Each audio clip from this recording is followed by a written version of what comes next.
কুরআন সংকলনের ইতিহাস। কুরআন মাজিদ লিখিত আকারে সংকলিত হওয়ার ক্ষেত্রে ৩টি ধাপ অতিক্রম করেছে।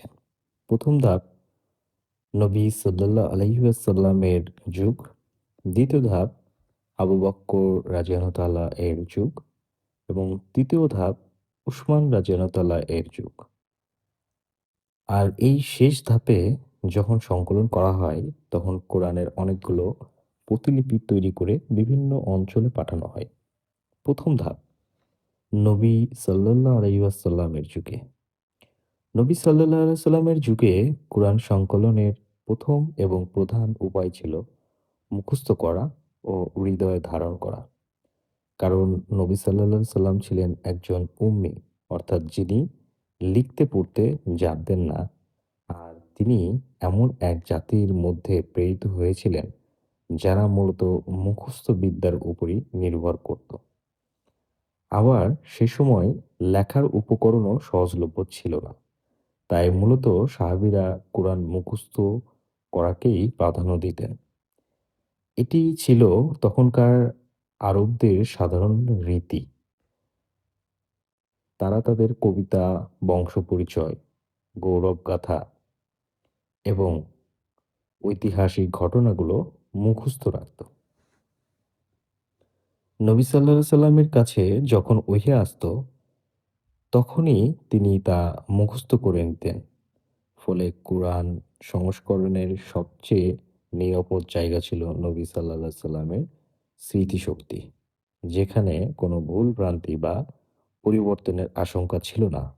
তদুপরি অতিরিক্ত সতর্কতা হিসেবে প্রতি বছর রামাদান মাসে তিনি জিবরিল আলাইহিস সালামের কাছে সম্পূর্ণ কুরআন তিলাওয়াত করতেন। নবী সাল্লাল্লাহু আলাইহি ওয়াসাল্লাম এর ইন্তিকালের বছরে তিনি জিবরিল আলাইহিস সালামের সঙ্গে পূর্ণ কোরআন দুবার খতম করেন।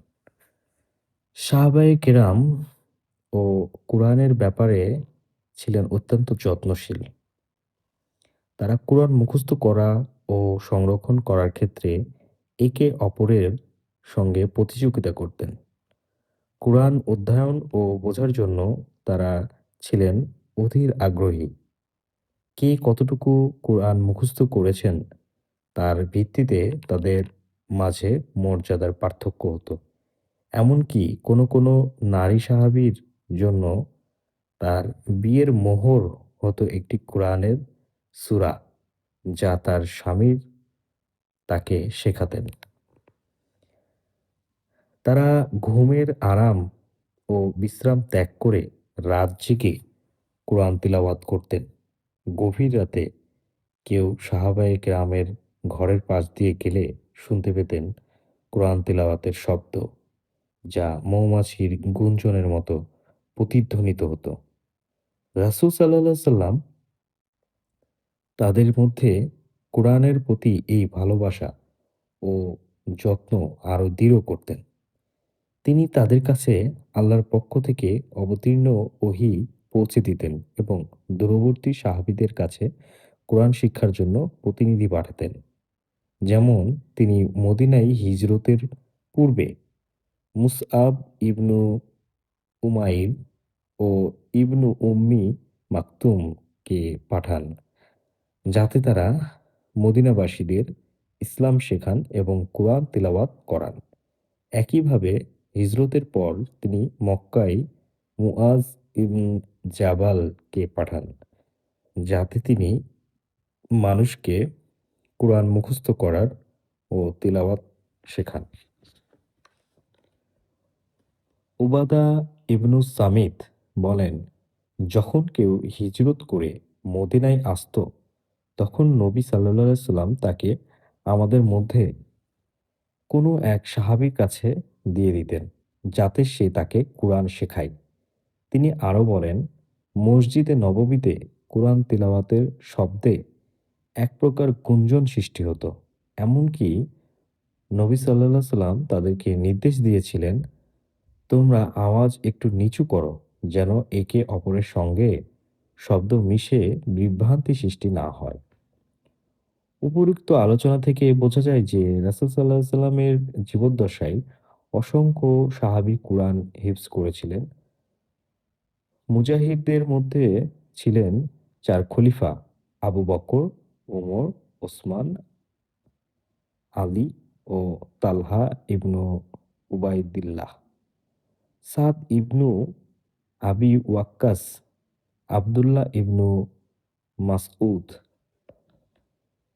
হুজাইফা ইবনুল ইয়ামান, সালিম মাওলা আবি হুজাইফা, আবু হুরায়রা, আব্দুল্লাহ ইবনু উমর, আব্দুল্লাহ ইবনু আব্বাস, আমর ইবনুল আস, আব্দুল্লাহ ইবনু আমর, মুয়াবিয়া, আব্দুল্লাহ ইবনু জুবাইর, আব্দুল্লাহ ইবনু সাইব, আইসা, হাফসা, উম্মু সালামা। আর আনসারদের মধ্যে ছিলেন উবাই ইবনু কাব, যাইদ ইবনু সাবিত, মুয়াজ ইবনু জাবাল, আবুদ দারদা, মুজ্জামা ইবনু হারিসা, আনাস ইবনু মালিক, আবু জাইদ। মোট কথা, ইসলামের প্রথম যুগে কোরআন মুখস্থ করার উপর বেশি গুরুত্ব দেওয়া হয়, কারণ তখন লেখাপড়া জানা লোকের সংখ্যা ছিল খুব কম। আরবদের প্রাকৃতিক স্মৃতিশক্তি অত্যন্ত প্রখর ছিল, যার ফলে তারা সহজেই কোরআন সংরক্ষণ ও প্রচার করতে সক্ষম হয়। এই পদ্ধতির মাধ্যমেই কোরআনের সূরা ও আয়াতসমূহ আরবের সর্বত্র ছড়িয়ে পড়ে। যেভাবে কুরআন লিপিবদ্ধ করা হতো, তবে নবী সাল্লাল্লাহু আলাইহি সাল্লামের যুগে যে কোরআন কেবল মুখস্থই করা হয়েছিল তা নয়, বরং লিখিত হয়েছিল। নবী সাল্লাল্লাহু আলাইহি সাল্লাম কোরআনের সংরক্ষণকে অত্যন্ত গুরুত্ব দিয়েছিলেন। তাই লেখা ও মুখস্থ করা উভয় ক্ষেত্রেই যত্ন নেওয়া হয়েছিল। নবী সাল্লাল্লাহু আলাইহি সাল্লাম নিজে ওহী লেখার জন্য বিশেষ লেখক নিয়োগ করেছিলেন। যখনই নতুন আয়াত নাজিল হতো, তিনি ওহী লেখকদের ডেকে বলতেন যেন তা লেখা হয় এবং নির্দিষ্ট স্থানে সংরক্ষণ করা হয়। এর ফলে কোরআন শুধু মুখস্থ নয়, বরং লিখিত আকারেও সংরক্ষিত ছিল। ওহী লেখকদের নাম: আবু বকর ইবনু আবি কুহাফা, উমর ইবনুল খাত্তাব, উসমান ইবনু আফফান, আলী ইবনু আবি তালিব, মুয়াবিয়া ইবনু আবি সুফিয়ান, উবাই ইবনু কাব, যায়েদ ইবনু সাবিত প্রমুখ। সাহাবীগণ বিভিন্ন বস্তুতে কোরআন লিখতেন, যেমন খেজুর গাছের পাতা, চামড়া ও পাথরের টুকরো, পশুর হাড়, বিশেষত কাঁধের হাড়। এরপর এই সমস্ত লিখিত অংশ রাসূল সাল্লাল্লাহু আলাইহি ওয়াসাল্লামের ঘরে সংরক্ষিত থাকত। তবে তখনও কোরআন একত্রিত করে একখণ্ড পুস্তক বা মুসহাফ হিসেবে লিপিবদ্ধ করা হয়নি। তবে যা কিছু লিপিবদ্ধ হতো, সেখানকার কোরআনের আয়াত ও সূরার বিন্যাস কোনো মানুষের ইচ্ছায় হয়নি, বরং জিবরাইল আলাইহিস সালামের নির্দেশনাতেই হয়েছে। নবী সাল্লাল্লাহু আলাইহি সাল্লাম যখনই কোনো নতুন আয়াত পেতেন, তিনি সাহাবীদের বলতেন, "এই আয়াতগুলি অমুক সূরার অমুক স্থানে রাখো।" এইভাবে কোরআন সংকলনের প্রথম ধাপে মুখস্থ করার পাশাপাশি লিখিত আকারেও তা সংরক্ষিত ছিল।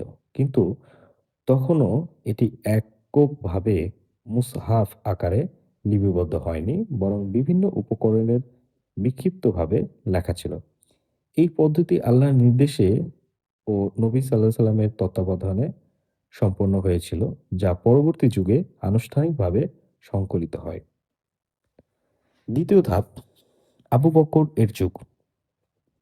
রাসূল সাল্লাল্লাহু আলাইহি সাল্লামের জীবদ্দশাতে গোটা কোরআন লিখা হয়েছিল, তবে তা ছিল বিক্ষিপ্ত আকারে সাহাবীদের কাছে ছড়িয়ে ছিটিয়ে। কোনো আয়াত ছিল চামড়ায় বা গাছের পাতায়, কোনোটি আবার লিখিত ছিল হাড় কিংবা অন্য কিছুতে। আবার কোনো সাহাবীদের কাছে একটি সূরা লেখা ছিল, কোনো সাহাবীর কাছে ৫ থেকে ১০ টি, কারো কাছে হয়তো মাত্র কয়েকটি আয়াতই ছিল লিখিত অবস্থায়। মোট কথা, বর্তমানে প্রচলিত মুসাহাফের মতো কুরআনের পূর্ণাঙ্গ কোনো কপি ছিল না তখন। আবু বকর সিদ্দিক এর খিলাফতকালে ইয়ামামার যুদ্ধে বহু সংখ্যক হাফেজ সাহাবী শহীদ হন। এর প্রেক্ষিতে তিনি কুরআনকে এক খণ্ডে সংরক্ষণ করার প্রয়োজনীয়তা বোধ করলেন। না হলে আশঙ্কা ছিল এভাবে হাফেজ সাহাবীগণ শহীদ হতে থাকলে কুরআন মাজিদের বড় একটি অংশ বিলুপ্ত হয়ে যাবে। অতঃপর এই কাজের দায়িত্ব দেওয়া হলো যায়েদ ইবনু সাবিতকে। কারণ তিনি আল্লাহ রাসূল সাল্লাল্লাহু আলাইহি সাল্লামের সময়ে ওহী লেখার কাজে নিযুক্ত ছিলেন। দায়িত্ব পাওয়ার পর যায়েদ অনুসন্ধানে নেমে পড়লেন। গাছের পাতা, পাথরের ফলক কিংবা মানুষের স্মৃতি, সকল উৎস থেকে তিনি কুরআন মাজিদ একত্র করতে লাগলেন। কুরআন সংকলন পদ্ধতি। কুরআন সংকলনের ইতিহাস জানতে গেলে যায়েদ ইবনু সাবিত এর কর্মপদ্ধতি ভালোভাবে বুঝে নিতে হবে। যায়েদ নিজে একজন কোরআনের হাফেজ ছিলেন, সুতরাং পূর্ণ কোরআন তিনি নিজ স্মৃতি থেকেও লিখে নিতে পারতেন। তিনি ছাড়াও তখন আরো বহু হাফেজ উপস্থিত ছিলেন। একটি পরিষদ বানিয়ে তাদের মাধ্যমেও কুরআন সংকলনের কাজ করা যেত। তাছাড়া নবী সাল্লাল্লাহু আলাইহি ওয়াসাল্লামের যুগে কুরআনের যে কপি তৈরি করা হয়েছিল, যায়েদ তা থেকেও কুরআন অনুলিপি তৈরি করতে পারতেন। কিন্তু অধিক সতর্কতা বজায় রাখতে তিনি বিশেষ একটি পদ্ধতি গ্রহণ করেননি। বরং উপরোক্ত সবগুলো বিষয়কে তিনি সামনে রেখেছেন।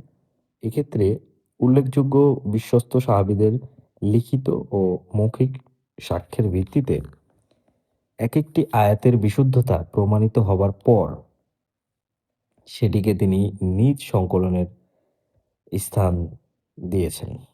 এছাড়া নবী সাল্লাল্লাহু আলাইহি ওয়াসাল্লামের সময়কালে লিখিত আয়াতগুলোকে যে সকল সাহাবীদের কাছে গচ্ছিত ছিল, যায়েদ খুঁজে, খুঁজে সেগুলোকে একত্রিত করেন, যাতে করে নতুন সংকলনটি নবী সাল্লাল্লাহু আলাইহি ওয়াসাল্লামের জামানায় লিখিত অংশগুলোর অনুরূপ হয়। তাই ঘোষণা দেওয়া হয়েছিল, যার কাছে কোরআন মাজিদের যে আয়াত লিপিবদ্ধ আছে, সে যেন তা যায়েদের কাছে জমা দেয়।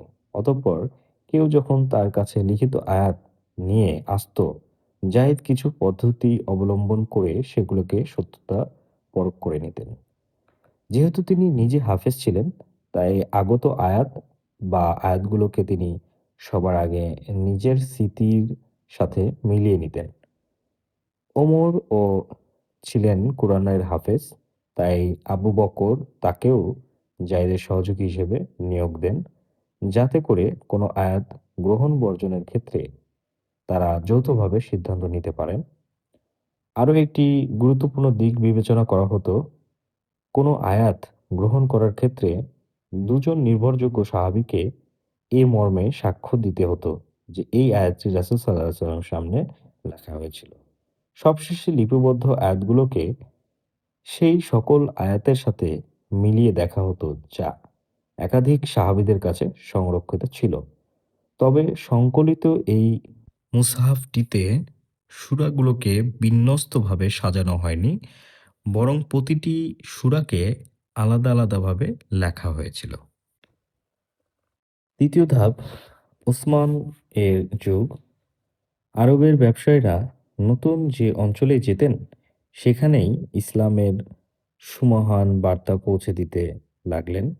এর ফলে উসমান এর শাসনামলেই ইসলামী খিলাফতে পৌঁছায় যায় রোম ও ইরানের প্রত্যন্ত এলাকা পর্যন্ত। আর সেইসব ব্যবসায়ীদের কাছে থেকেই কোরআন শিখতে লাগলেন সেসব এলাকার নও-মুসলিমরা। তবে তখন কোরআন পড়ার রীতি ছিল ভিন্ন, ভিন্ন। রাসূল সাল্লাল্লাহু আলাইহি ওয়াসাল্লাম তার সাহাবীদেরকে বিভিন্ন কিরাত বা পাঠরীতিতে কোরআন শিখিয়েছেন। তো ব্যবসায়ী সাহাবীদের মধ্যে যিনি যেই পাঠরীতি রপ্ত করেছেন, তিনি সেভাবেই তাদেরকে শেখাতে লাগলেন। আর পাঠরীতির এই বৈচিত্র্যতার ব্যাপারে তখনকার সবারই জানাশোনা ছিল। তাই এ বিষয়ে কারো কোনো সমস্যা ছিল না। কিন্তু সময়ের সাথে সাথে কোরআন যত প্রত্যন্ত অঞ্চলে পৌঁছাতে লাগলো, খটকাও তত বাড়তে লাগলো। ওসব অঞ্চলের মানুষ কোরআনের বৈচিত্র্যের কথা জানতো না। ফলে তাদের মধ্যকার প্রতিটি গোত্র মনে করত আমাদের পাঠরীতিই সঠিক, আর বাকিরা সব ভুলভাল কোরআন পড়ছে। এভাবে কোরআনকে ঘিরে তাদের মধ্যে দ্বন্দ্ব, সংঘাত দানা বাঁধতে শুরু করে। এই দ্বন্দ্বের কারণে আশঙ্কা ছিল মানুষ হয়তো কোরআনের প্রতিষ্ঠিত কিরাওয়াত সমূহকে অস্বীকার করে ভয়ানক গুনাহে লিপ্ত হয়ে পড়বে। ওদিকে মদিনায় যায়েদ ইবনু সাবিত এর সংরক্ষিত কপি ছাড়া আর কোনো নির্ভরযোগ্য কপি ছিল না, যেটি মুসলিম বিশ্বে প্রামাণ্য গ্রন্থ হিসেবে বিবেচিত হতে পারে। কারণ অন্যান্য যে সকল কপি বিভিন্ন সাহাবীদের কাছে ছিল, সেগুলো ছিল তাদের ব্যক্তিগত উদ্যোগে সংকলিত। তাছাড়া সেগুলোতে সমস্ত কিরাত একত্র করা হয়নি। ফলে এই দ্বন্দ্ব নিরসনে কার্যকরী পন্থা ছিল একটাই, একটি সংকলনে সমস্ত নির্ভরযোগ্য কিরাত একত্রে করা এবং তা দেখে সহিহ ও ভুল কিরাত সম্পর্কে সিদ্ধান্ত নেওয়া। আর সেই সংকলনকে সারা মুসলিম বিশ্বে ছড়িয়ে দেওয়া। উসমান তার শাসনামলে ঠিক এই মহৎ কাজটি সম্পন্ন করেন।